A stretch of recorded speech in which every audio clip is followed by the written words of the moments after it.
Eh bien salut à tous et bienvenue sur GamerTech. Aujourd'hui on va parler Ventirad avec la nouvelle gamme Chromax Black de chez Noctua. Alors Noctua je pense que tout le monde connaît puisque c'est vraiment l'un des leaders en termes de Ventirad. Mais jusqu'à maintenant leur modèle ça ressemblait plutôt à ça avec donc des tons argentés et marron qui ne s'intégraient pas forcément à tous les setups. Et donc je pense qu'il y a beaucoup d'utilisateurs qui ne souhaitaient pas forcément se diriger vers des modèles de chez Noctua à cause de ce design. Alors ça la marque l'a bien compris et travaille depuis plusieurs années sur des nouvelles versions. Et on a donc maintenant cette version Chromax Black qui va être proposée des Ventirad entièrement noirs. Alors c'est pas seulement ici une peinture noire, mais il y a vraiment un tout nouveau traitement qui permet donc de profiter de performances similaires avec un design bien plus réussi.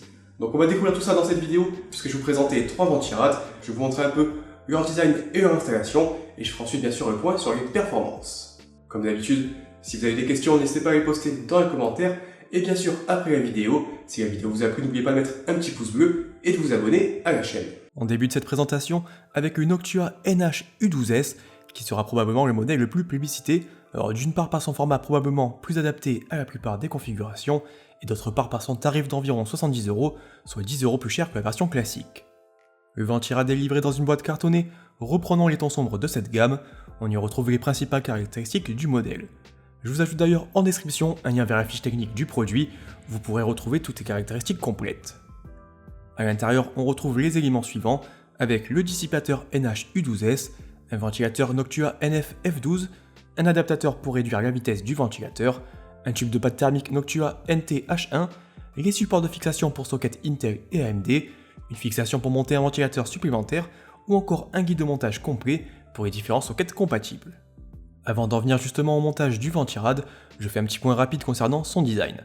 Alors concrètement, cette version Chromax Black ne présente pas de réelle différence face au modèle traditionnel, si ce n'est évidemment son nouveau traitement entièrement noir. Alors c'est un point que de nombreux utilisateurs attendaient depuis longtemps, et il faut bien comprendre qu'il s'agit ici pas juste de repeindre le Ventirad en noir, mais bien de proposer un nouveau coloris, tout en gardant les excellentes capacités de refroidissement qu'on connaît à la marque. Visuellement, on doit bien avouer que l'ensemble est quand même bien plus attractif que les précédents modèles de Noctua, avec un look bien plus sobre qui pourra s'adapter sans aucun problème à la grande majorité des configurations. Alors pour rappel, le NH-U12S se présente sous un format Slim Tower, avec des dimensions de 158 x 125 x 45 mm, pour un poids d'environ 580 g sans ventilateur. Alors il devrait être ici compatible avec la plupart des boîtiers micro ATX et ATX, mais pensez quand même à toujours vérifier les dimensions par 2 fois avant de passer à la caisse. Le modèle est également pensé pour pouvoir s'adapter à la plupart des kits de RAM, et même les plus hauts. Du côté des spécificités, le Ventirad intègre 5 caloducs en cuivre traversant un unique bloc composé de 50 zélètres en aluminium. La plaque de montage est déjà préinstallée à la base du Ventirad et il suffira uniquement de venir attacher l'ensemble à ses fixations, comme on va le voir juste après. Du côté du ventilateur, on retrouve un modèle NF-F12, alors lui aussi une version entièrement noire Chromax Black. Il s'agit d'un modèle de 120 mm et il sera également possible de venir en installer un second en extraction si vous le souhaitez. Il faudra ici rajouter 25€ environ. Place maintenant à l'installation du Ventirad. Alors la manipulation se réalise en quelques minutes et ne nécessite pas d'outils particuliers, si ce n'est évidemment un tournevis cruciforme. Si vous remplacez un Ventirad existant, commencez bien sûr par retirer celui-ci, puis nettoyer la pâte thermique restante sur votre processeur. La première étape consiste à récupérer les éléments de fixation compatibles avec votre socket. Notre configuration de test embarque un Ryzen 5 3600, on partira donc sur une fixation pour socket AM4. Si vous installez le Ventirad sur une nouvelle carte mère, il faudra dans un premier temps retirer les fixations maintenant sa backplate. Une fois l'opération réalisée, on viendra conserver cette même backplate, puis on viendra positionner 4 réhausseurs, en prenant soin de sélectionner ceux correspondant à son support, donc des sockets AM4 dans notre cas. Il suffit ensuite de positionner les 2 barres de fixation, en vérifiant bien leur sens d'orientation, puis de les fixer à la backplate. Alors jusqu'ici rien de bien compliqué, et la suite est tout aussi simple. On applique ensuite donc la pâte thermique sur son processeur, puis l'on vient positionner et fixer le Ventirad au support qui viennent d'être sécurisés.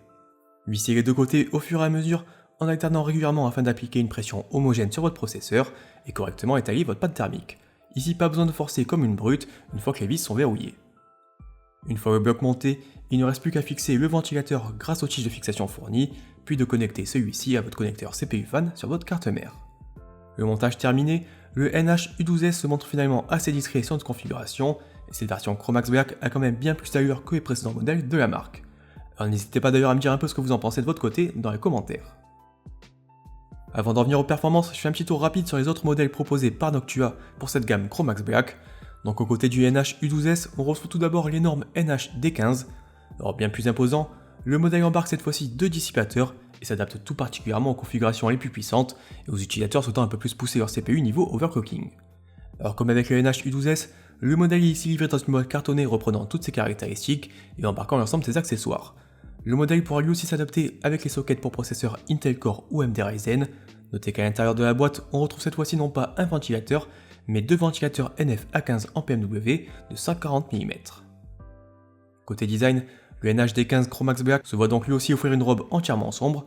Alors c'est encore bien plus discret, ou plutôt bien plus sobre, que ce que proposait précédemment Noctua, car évidemment avec des dimensions de 165 x 150 x 161 mm sans ventilateur, le terme discret n'a pas forcément sa place ici. Encore plus qu'avec son petit frère présenté juste avant, pensez évidemment à vérifier la compatibilité du NHD15 avec votre boîtier, et également avec les autres composants de votre configuration. L'installation en elle-même reste similaire à celle du NH-U12S, on commence donc par fixer les pads de fixation à la backplate, puis on fixe le bloc au support, et enfin les 2 ventilateurs. On prendra ici quand même soin de bien vérifier le sens d'installation des ventilateurs, de façon à gérer convenablement son flux d'air, mais également de cacher au mieux les câbles les alimentant. Une fois en place, le NHD15 est un véritable mastodonte comme vous pouvez le voir sur les images. Alors ça change clairement d'un système de water cooling AIO, et ce type de solution ne sera pas forcément au goût de tous, notamment si vous disposez d'un boîtier avec un panneau latéral en verre trempé. Cette version Chromax Black a quand même l'avantage de bien moins trancher avec le reste des composants, et de mon côté je trouve que c'est pas forcément trop dérangeant visuellement. Alors le dernier modèle proposé par Noctua pour cette gamme concerne les configurations ITX, avec un ventirad bien plus discret, le modèle NH-L9i. À la différence des 2 autres produits que je viens de vous présenter, il s'agit ici d'un modèle avec une orientation en top flow, pensé évidemment pour s'intégrer aux boîtiers les plus étroits. Alors désormais tout en noir, le dissipateur s'accompagne d'un ventilateur NF-A9X14 et affiche au total des dimensions de seulement 95 x 95 x 37 mm une fois installé. Alors ici il est pensé pour s'installer sur des sockets de chez Intel, et j'ai malheureusement pas forcément pu l'essayer sur ma configuration de test actuelle. J'essaierai néanmoins de vous faire une petite vidéo prochainement sur ce petit modèle, notamment en vous proposant un exemple de configuration mini ATX si j'arrive à récupérer les autres composants nécessaires. Maintenant que les présentations sont faites, on passe donc aux essais. Alors ici j'ai testé le Noctua NH-U12S et le NHD15 Chromax Black sur un banc d'essai ouvert, avec un processeur Ryzen 5 3600, une carte mère Asus TUF B450, une carte graphique RX 570 et 16Go de DDR4 chez Thermaltake. Alors on est d'accord, c'est pas forcément la configuration idéale pour tester des ventirades, car le Ryzen 5 3600 n'est pas forcément réputé pour être un processeur qui chauffe particulièrement, mais c'est un peu tout ce que j'avais ici sous la main. Alors pour se faire un meilleur ordre d'idée des performances de ces modèles, j'ai aussi comparé les résultats face aux ventirades livrés par défaut avec le Ryzen 5 3600. Du côté des procédures de test en elles-mêmes, j'ai testé ces 3 ventilateurs en ajustant la vitesse des ventilateurs depuis le BIOS à 20%, 50% et 100%. Pour chaque vitesse, j'ai ensuite relevé la température du processeur au repos et en charge sous OCTT, la vitesse des ventilateurs, leur niveau sonore ou encore les fréquences du CPU pour les essais en pleine charge. Mais la température ambiante est comprise entre 19 et 20 degrés durant ces différents essais. Alors c'est la première fois que je vous propose un peu ce genre de test, et il y aura sûrement quelques points à améliorer de ce côté-là, donc n'hésitez pas un peu à me dire ce que vous en pensez dans les commentaires, et les infos que vous aimeriez retrouver, et surtout si ce genre de test vous intéresse. On commence donc avec les vitesses de rotation des ventilateurs ainsi que les nuisances sonores. Alors ici évidemment les modèles de Noctua, bien plus imposants, sont capables de tourner avec des vitesses bien plus restreintes, et permettent donc de limiter les nuisances sonores.